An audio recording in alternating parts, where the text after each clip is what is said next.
Now let's move to international financial systems.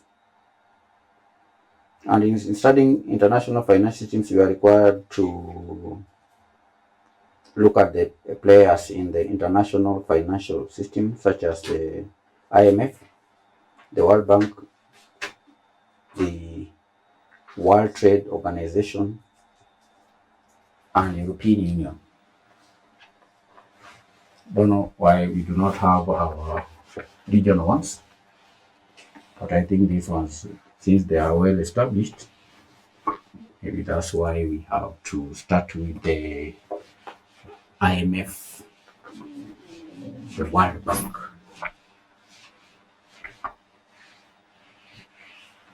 International financial management. So we have the second subtopic here is international financial systems. International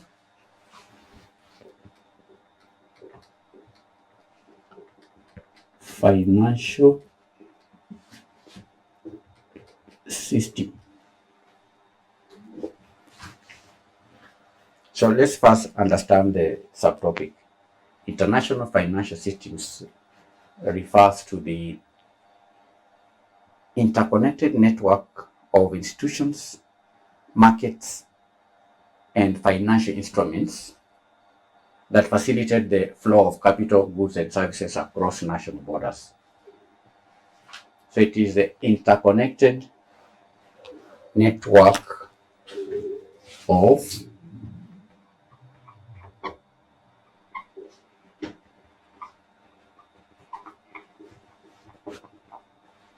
one, institutions.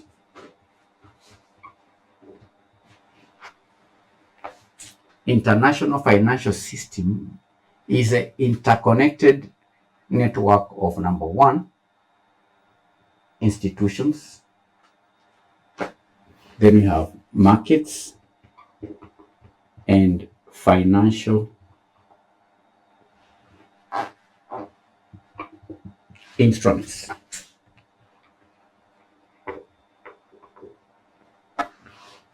Institutions like the World Bank, the IMF, European Union, and so on. And these networks, they interconnect to do what? To facilitate the flow of capital. To facilitate the flow of not just capital, but goods and services across the borders.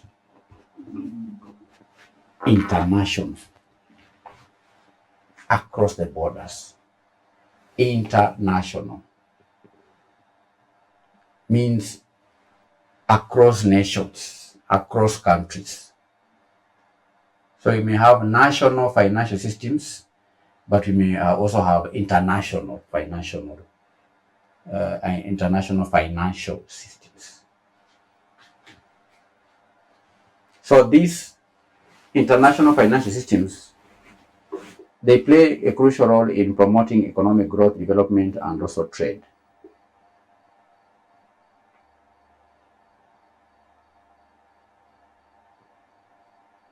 And today, the key components of the international financial system, your syllabus has laid out the IMF, we have the World Bank, we have regional development banks, which are not part of the syllabus there.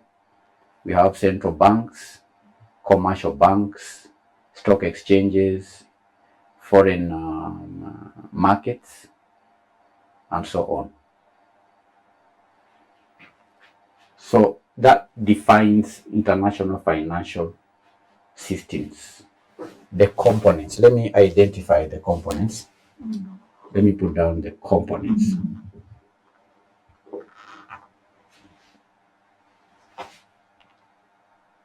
IMF, World Bank, and regional banks. You have the World Bank, then you have regional banks. Then we have central banks, commercial banks, investment banks. There is stock exchanges. We also have the foreign exchange markets.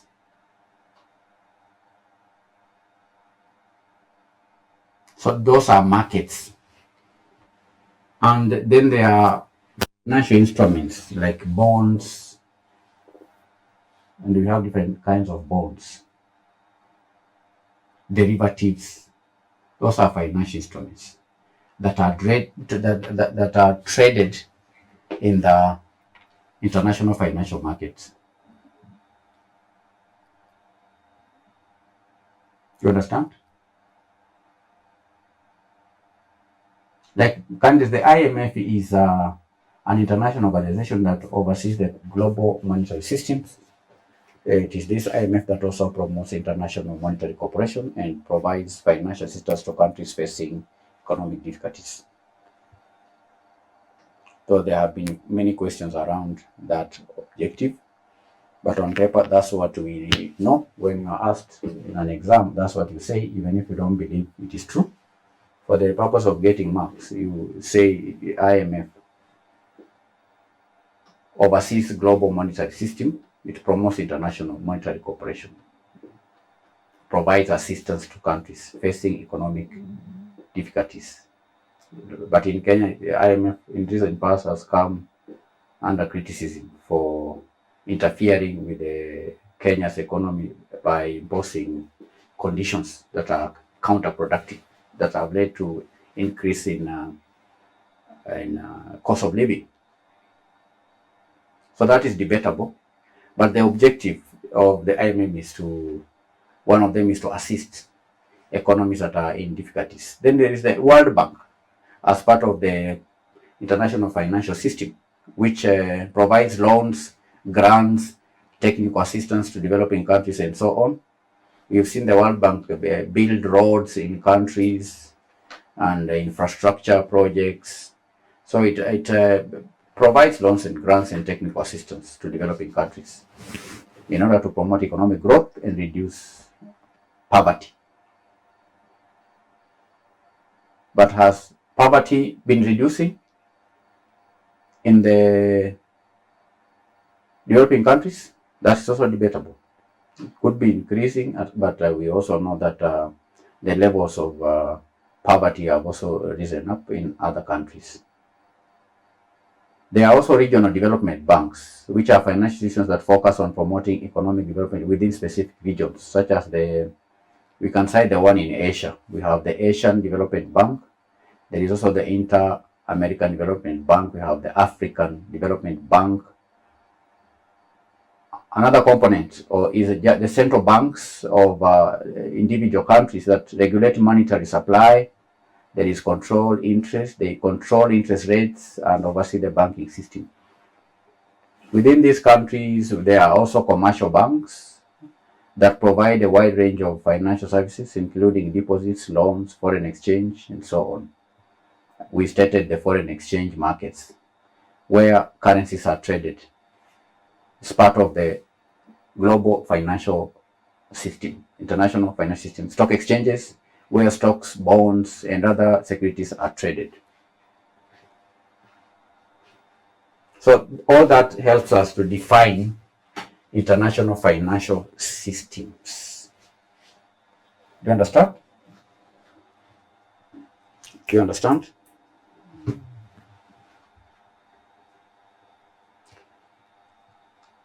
International financial systems.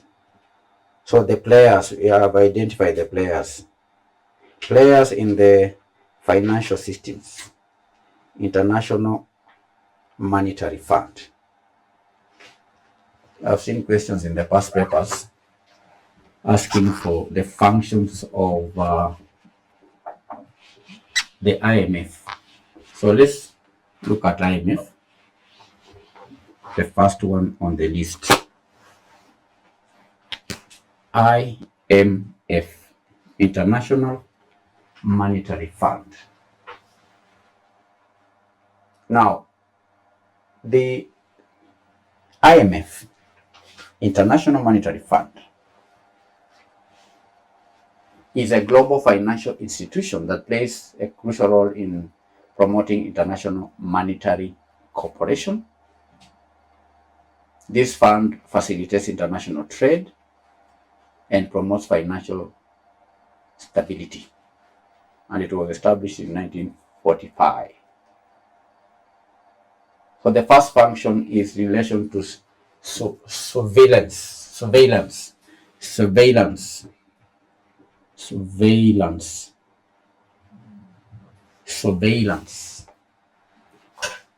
So that's the first function. Monitoring economic conditions. This fund monitors monitoring of economic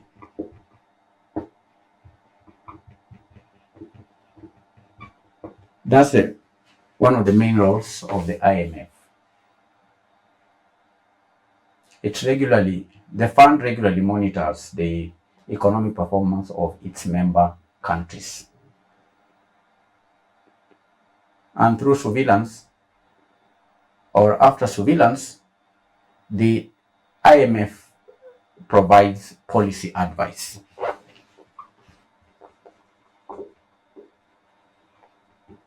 To member states.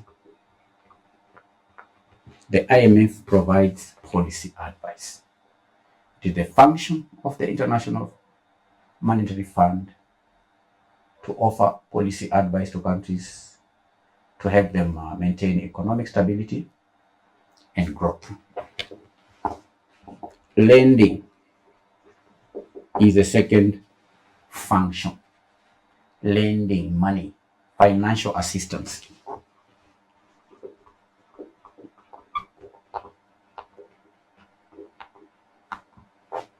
The IMF offers financial assistance. It provides financial assistance to countries experiencing balance of payments difficulties. It also offers conditional lending.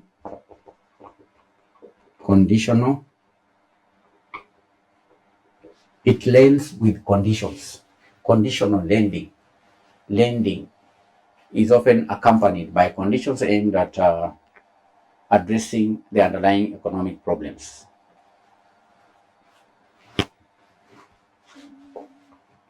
Technical assistance. The IMF offers technical assistance. That is capacity building. That's what they say. Capacity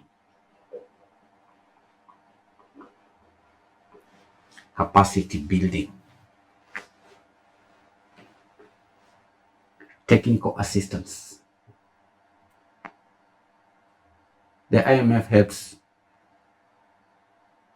countries strengthen their economic institutions and develop sound economic policies. Capacity building. There's also training. It offers training.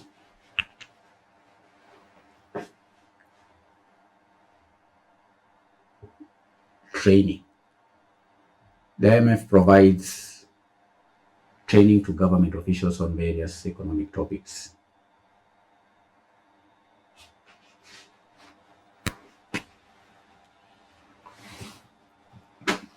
The fourth function is in relation to monetary cooperation. Promotes international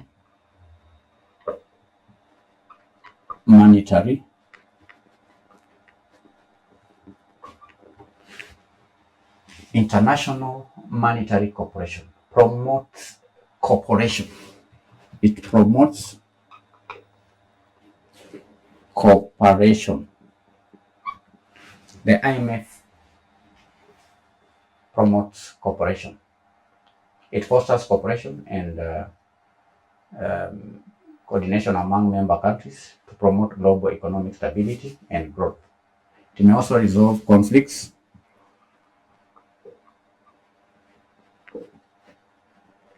resolving of conflicts, resolving disputes. It helps to resolve economic disputes between countries. 5. Global economic stability. That's the 5th function of the IMF. It is the role of the IMF to help prevent crisis, economic crisis. The IMF plays a vital role in preventing and managing global financial crisis and also providing liquidity.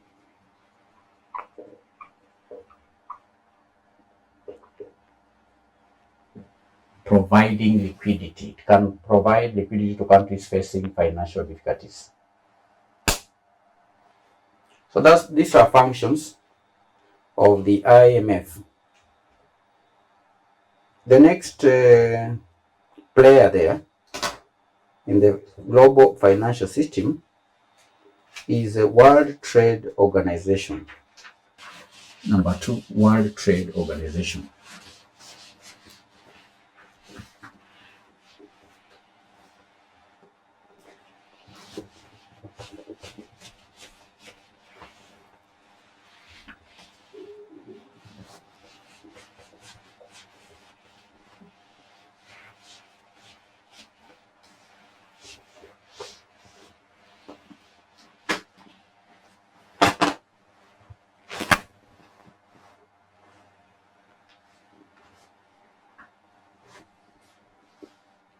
World Trade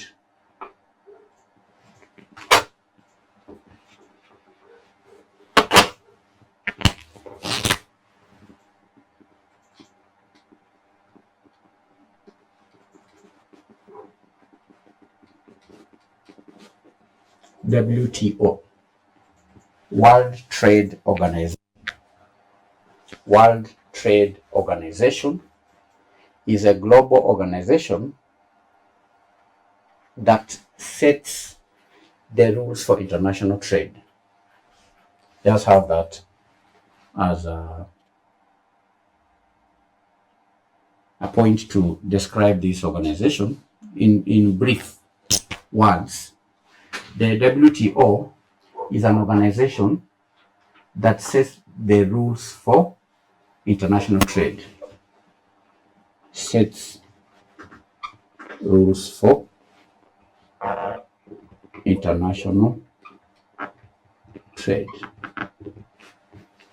International trade is the exchange of goods and services between different countries. And it was established the other day, 1995. The World Trade Organization was established in 1995 and is headquartered in Geneva, Switzerland. Functions. What are the functions of WTO? Now you can guess the functions, candidates, if you know the general role of this body. Overseeing agreements. 1. Overseeing trade agreements. That is one function of the World Trade Organization. Or let me say, administering trade agreements. That is more comprehensive. Administering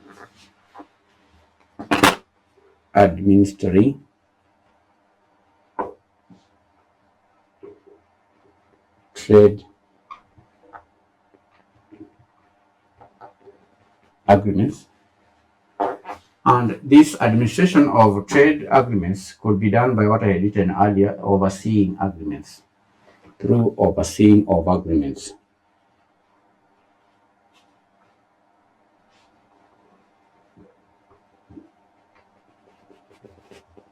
overseeing trade agreements. The WTO oversees trade agreements. It administers existing trade agreements and then facilitates negotiation to create new ones. This administration is also done through enforcing of rules. The WTO enforces the rules. It ensures that member countries comply with rules of the trading system.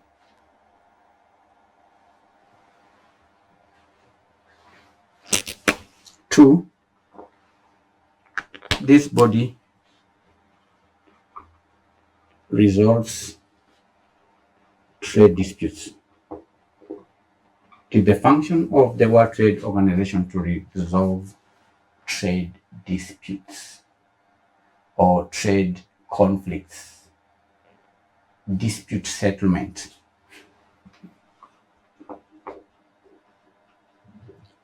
Because currently it's normal for human beings to disagree, and when disputes arise, the WTO then settles the disputes, provides a mechanism for resolving trade disputes between member countries. You understand? This is the aspect of also fair trade. Trade has to be fair, the exchange. It helps to ensure that trade is conducted fairly and in accordance with the rules, with international rules. 3, this body promotes economic growth, promotes economic growth. How does the World Trade Organization promote economic growth? By reducing barriers, reducing trade barriers. One way is through the reduction of trade barriers between the countries. The organization works to reduce trade barriers such as tariffs, quotas, and so on. It helps to expand markets. The World Trade Organization helps in the expansion of markets, and that helps markets to expand. This is markets for goods or services, which promotes economic growth. 4, technical assistance. Provides technical assistance to member states. Technical assistance through capacity building and training.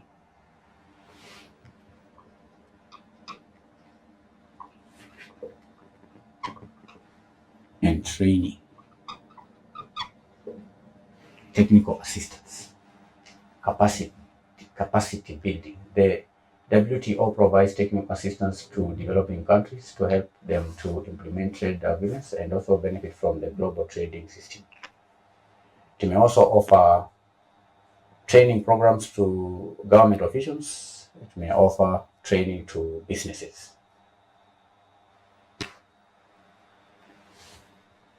Promotes development. The World Trade Organization develops or promotes development through supporting developing countries, because it has a special focus on supporting the development needs for developing countries. It also works to improve market access for developing countries. So these are 5 functions of World Trade Organization. Candidates, please pay attention. For those of you who will be sitting exams, these are questions that are tested. What are the functions of World Trade Organizations? 1, administering trade agreements. 2, resolves trade disputes. 3, promotes economic growth. 4, offers technical assistance. Number 5, promotes development, particularly to the developing countries. It has a program where it supports developing countries. So let's move on to the European Union.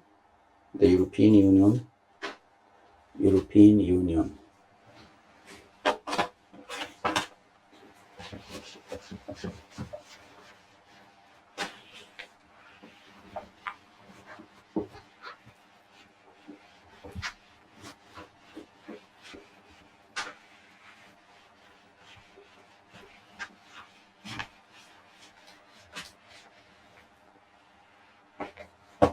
European Union, the third body. European Union.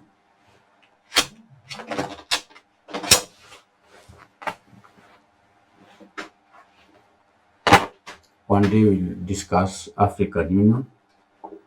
One day Africans will rise to the occasion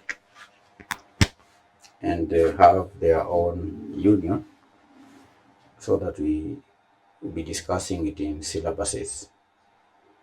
Here it is lacking. You can see World Trade Organization, European Union, World Bank, European Union. Now, the European Union is just a political and an economic bloc. Okay, it is a union of around, is it 27 or 30 countries? It has around 27 member states that are located primarily in Europe. It was just established in the 1990s, around 1993, in 1993. And it is headquartered in Brussels, Belgium. So it is a union, it is a political and economic union. Primarily comprising of countries in Europe. So what are the functions? We are required to know the functions of this union.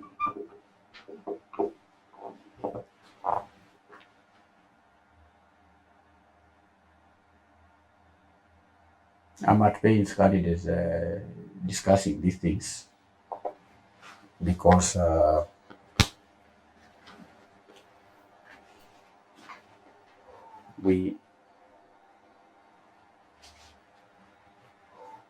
curricula in primary school, we also studied a lot about, you look at geography, there's a lot of focus on Europe. We studied the cultures of other countries. And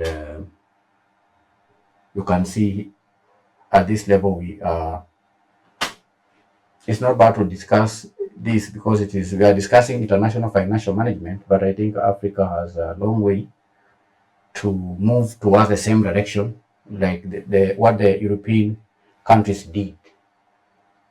It's quite obvious that if you come together and form an economic bloc, there are many advantages that come with such a union, because that gives you, like this European Union, they have an economic bloc. It's a single market, what we are calling economic integration. So this union has established a single market for goods, services, single market for capital, single market for labor, this flow of labor, which allows the free movement of these factors: labor, capital, goods, services. They move freely within the member states. Like here in Kenya, even sending a book to Kigali, it's hectic. just a single book. The other time we always try to send books, and the books are received after 1 week. They have to be checked at Kigali. They have to do thorough checks. The books have to be taken. I don't know where. They have to screen them and pay charges, right? Yet it's just across the border here. But you see, the Europeans have removed all those barriers, and there are many advantages that come with such a union. That's why the countries are well developed, right? You know, sometimes it's easier to sell among the neighbors. See, these are neighbors. You understand what I'm saying? So one of the functions of the European Union is economic integration. Economic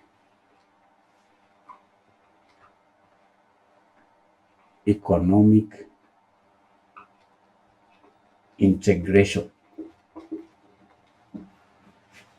They have one currency and all that. But in Africa, we have so many currencies, different currencies, all right?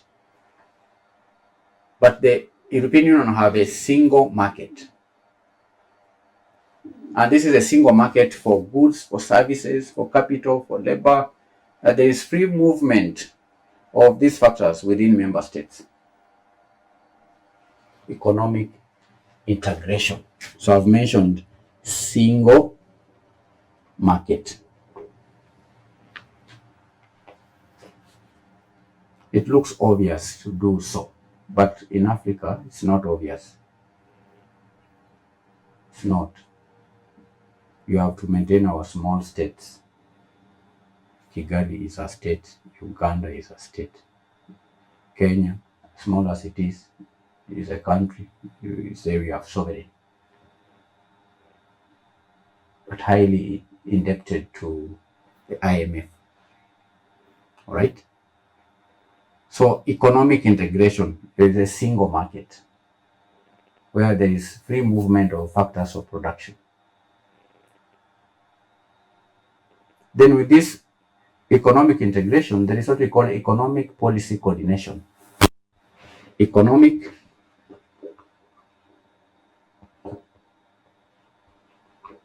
policy integration.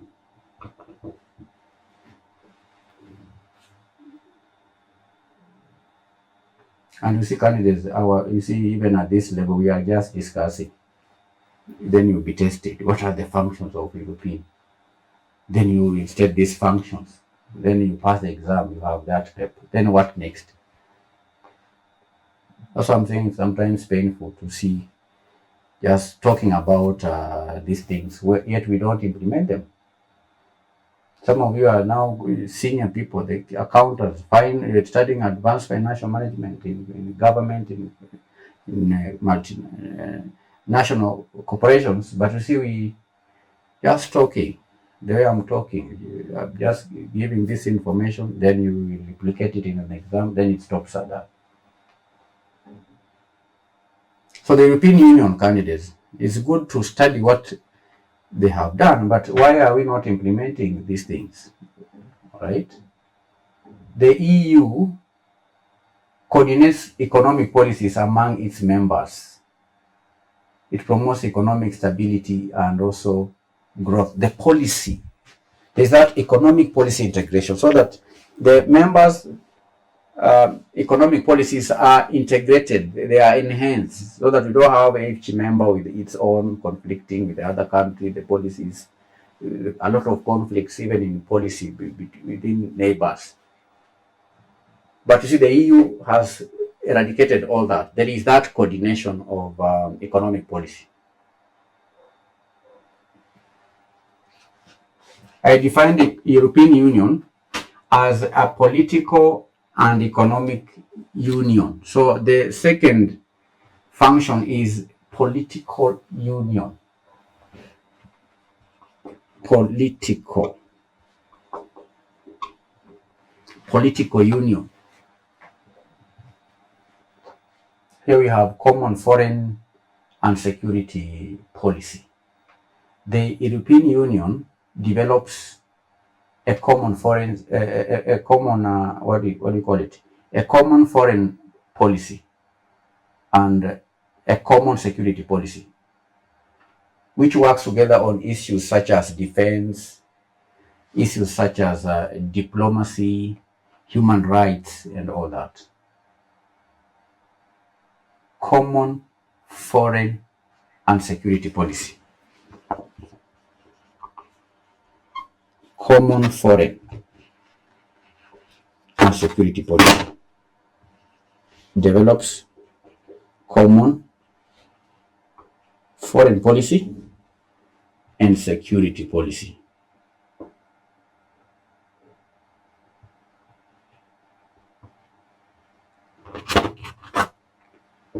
Security policy. Common, no conflict.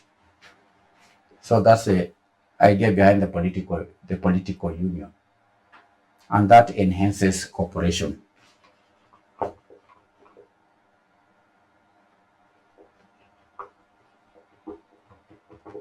But look at Africa. Countries are just fighting. Neighbors are fighting. You hear, even within a country, you hear there is, I don't know, South Sudan, there is North Sudan. So they are always in conflict.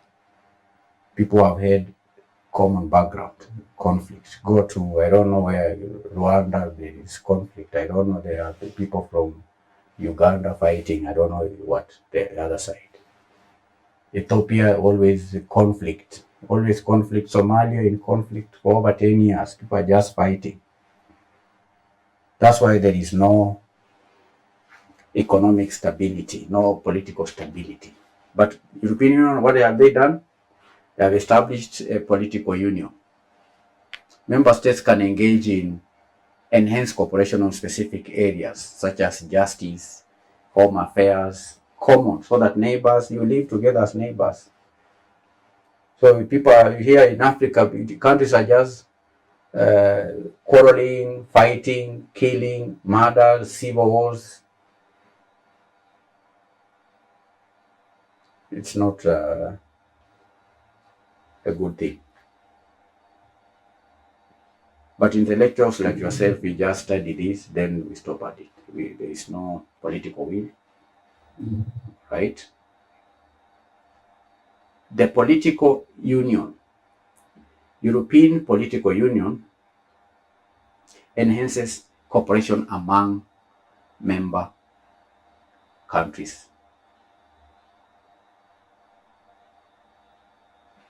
They have also a legal framework.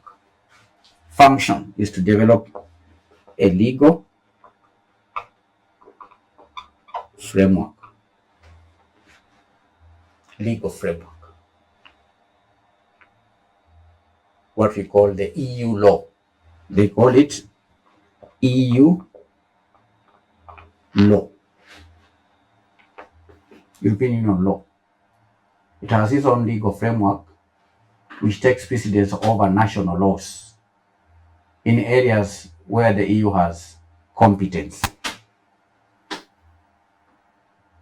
But in Africa, each country has its own laws. It's different laws. But you see, when you have one law, that becomes very easy to improve the standard of living. EU law. Then the legal framework also involves the courts, what they call European Court of Justice. European Court of Justice. European Court of Justice. This is the EU's highest court, which ensures that EU laws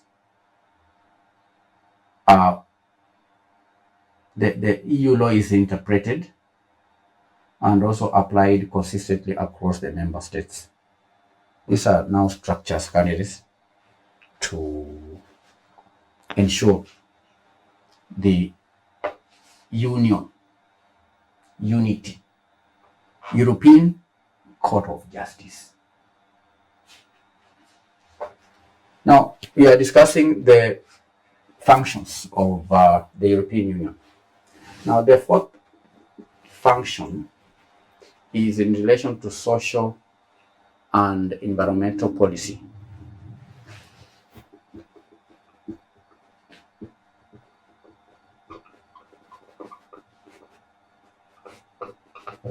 Social and environmental policy.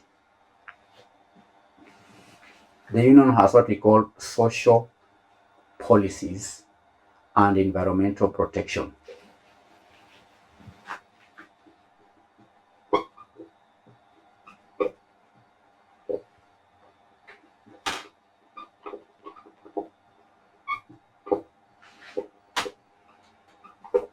Social policies. What are social policies? Now, the EU promotes social justice and inclusion through policies such as employment, such as education, healthcare, and so on. The EU also has ambitious environmental policies aimed at protecting the environment and protecting sustainable development. You understand? Another function of the European Union is in relation to enlargement. Enlargement.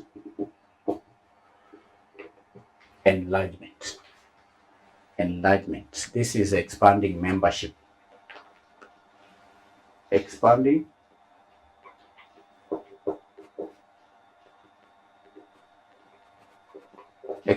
membership. It has an ongoing process of enlargement, welcoming new member states that meet the necessary criteria. So the door is not closed. They have room for more new members who meet the necessary criteria. So these are 5 functions of the European Union, which you've said is a political and economic union of 27 member states. European Union. Still under enlargement candidates, this European Union has a global role. In fact, we can put it just as number 6. Global role or function. And this role is in relation to international cooperation. The EU plays a significant role in international cooperation, working with other countries and working with international organizations on a wide range of issues. International cooperation.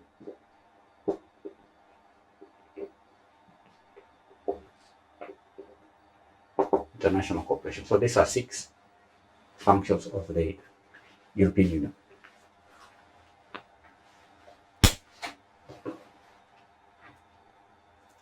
Then lastly, we have the World Bank. What are the functions of the World Bank?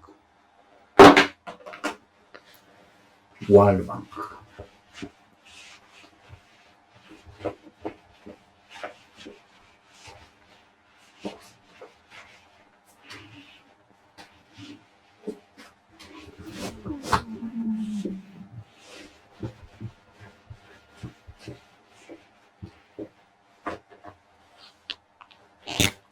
World Bank. The World Bank. World Bank is a global financial institution. World Bank, if you have to define it, it is a global financial institution that provides loans. They provide loans. The bank provides loans, grants, and technical assistance to developing countries. And it's one of the largest sources of financial assistance for developing countries, with a focus on promoting economic growth, reducing poverty, and improving the living standards. So it is a global financial institution. So what are the functions? One is lending. Functions. Lending. It offers loans. Lending function. It's what we call project financing. It offers project financing. I'm sure when you walk around, you will see many projects are financed by the World Bank, roads, and so on. So the World Bank provides loans to developing countries for infrastructure projects such as roads, transportation, energy, education, and so on. Lending, project financing. It's also policy-based lending.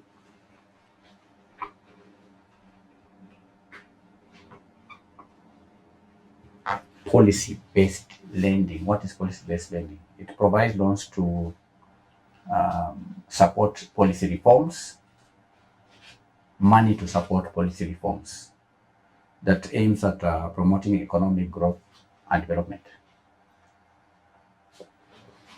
Two, another function is in relation to research and development. Research and development. That's a function of the World Bank. That is economic research as well as policy advice. Economic research, it promotes economic research and policy advice. Promotes economic research. The World Bank conducts research on economic development issues and publishes the reports and studies. It also provides policy advice. Provides policy advice to developing countries based on its research findings. The third function of the World Bank is technical assistance. Provides technical. The World Bank provides technical assistance through capacity building and also training. Capacity building and training. Capacity building and training. Technical assistance. The World Bank helps developing countries strengthen their institutions and improve their governance. It also provides training to government officials and private sector professionals. The fourth function is in relation to knowledge. Knowledge sharing.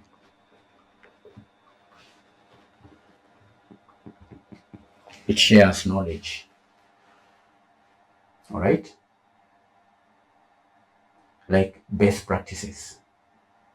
The World Bank promotes the sharing of knowledge and best practices among countries. Sharing best practices. Sharing best practices. Sharing knowledge is also done through building partnerships.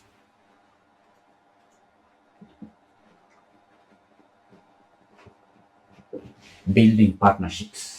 It works with governments, it works with civil society organizations, and even the private sector to achieve development goals. Another key function of the World Bank is poverty reduction. Poverty reduction.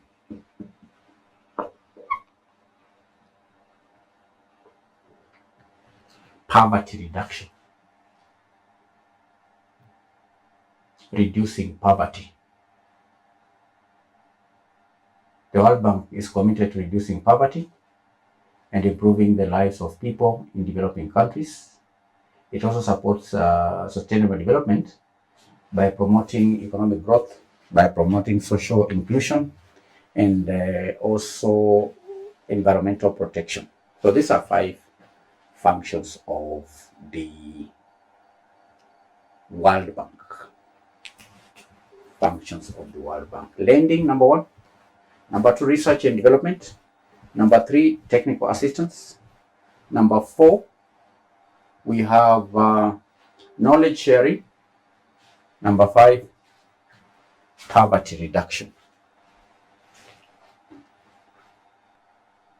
So if there's no question, candidates, we bring the lesson to an end. In today's lesson, we introduce the topic international financial management.